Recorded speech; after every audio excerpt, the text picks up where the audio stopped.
we're going to have another great day, many more sessions. Payments boring? No, they're not boring. I think they used to be boring if you only process a payment. But actually, I think it's now much more a strategic proposition. The conversations that we have aren't with the operational guys. They tend to be with the marketing directors because they want to understand how to use information and data. It tends to be with the global heads. It meant to be with the CEOs because they want to understand how they could use payments as a facilitator for driving loyalty. And look, payments have gone from being boring to the boardroom. I think that's the way to think about it.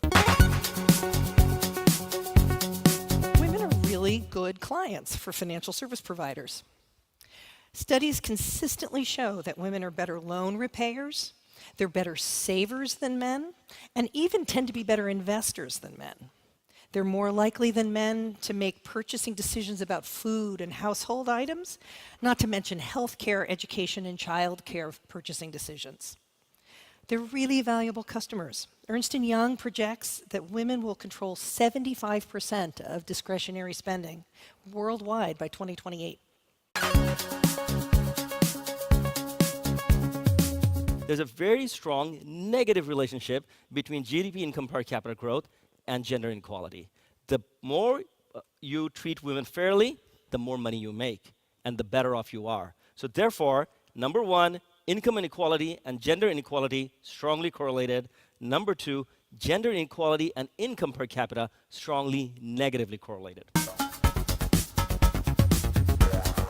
What I wish to see more from all of you as investors, as development partner, is to put a bit more focus on financial capability development, on financial literacy, on entrepreneurship, which is very important to these consumers. I take an example of girls, the rate of girls drop out of school, and it's very important to equip these girls with an early on educations on financial matters, on entrepreneurship, so that they can eventually set up something to have a livelihood later. So that's my call to all of you.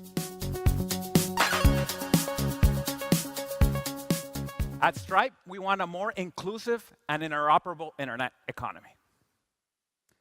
This is not altruistic.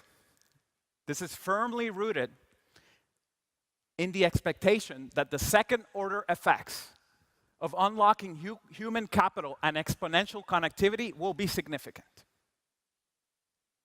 To do this, the internet economy has to be universally accessible.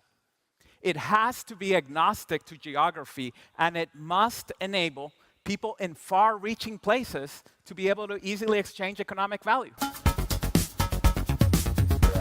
Yes, there's a mixture of challenges, obviously. Being a China company, you venture out of China, the different international standards, language can be another barrier also, right? So there's, obviously communications barrier as well. So I think all in all, these challenges, I think, can be overcome by time.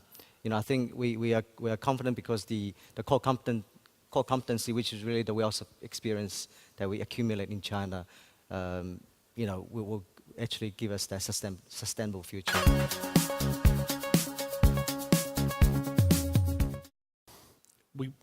We really need, we want to be building things once globally and then deploying everywhere. So we need partners who, they don't have to be global themselves. I mean, that's unrealistic for fintech, but people who've thought through, how is this going to work in, not just in Indiana, but Indonesia at the same time. And because I have to think about that. So we want people who've got that mindset, who are thinking of universal solutions.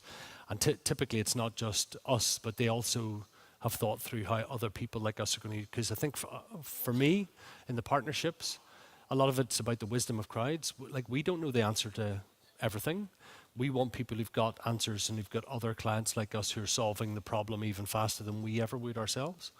And our best partners are fabulous at that.